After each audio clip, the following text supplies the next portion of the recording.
OnBase University is about is we want to make sure that we know what's standing in front of us, right? Mm-hmm. As an athlete, we don't want to guess with this athlete.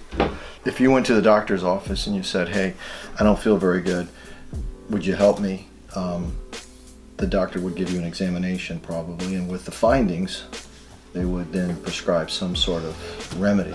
So think about that in baseball. Someone's not hitting, someone's not pitching, or they can't hit a fastball, or they can't hit a curveball, or they can't find the zone with their secondary pitch or whatever. They want answers, right? And so, and as coaches, I mean, we've all done it, okay, well, try this. Okay, do that. Oh, wait a minute, Roger Clemens does this. Why don't you do it this way? The problem is I might not have Roger Clemens in front of me, right? Everyone's different. So what we have is, and OnBase is, we've got a process that we put athletes through. We call it an assessment. We look at what are the 13 most common physical inhibitors that cause, in this case, an athlete who's hitting, right?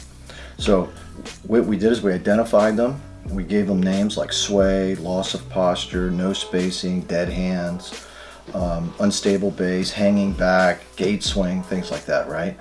And there's a physical inhibitor that's causing that to happen, right? Now, there may not be. Maybe it's just you don't know how to do it, and that's a pretty easy fix. That's where coaching can come in and fix it. But if it is one of these physical inhibitors, then coaching can't fix that, right? If you came in with a busted ankle, I can't talk your ankle into feeling better. It's going to have something done to it. It's the same kind of thing here.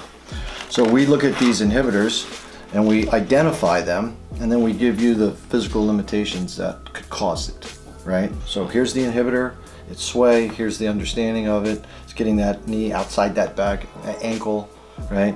If it gets even or inside, you're okay. If it gets outside, that limitation is going to cause a problem. You'd say, well, wait a second. How do you know it causes a problem? And what's called, right now, this technology called a kinematic sequence, right? And what kinematic sequence does, it measures the energy in which your body makes and how it moves up the chain, right? So in other words, when you make the movement that you're trying to master, we're going to find out is there a problem and where that problem lies. So once we identify what you're exactly doing, say when you hit, then we look at is there a hot spot or a weak link that's causing this inhibitor, right? If we don't find it, if we don't find the physical limitation, then we know it was just learning. Okay, so then it becomes a teach.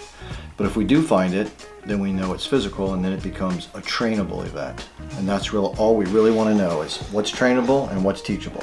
Because if we have something that's trainable and we don't know that, and we keep trying to teach it, we're not going to get very far. So once all the testing and assessing has been completed, along with the 3D motion capture, we're going to give you a report, a booklet that you can take with you, and it would be a good 6 months to year plan of what you need to do as a baseball player to get to the next level.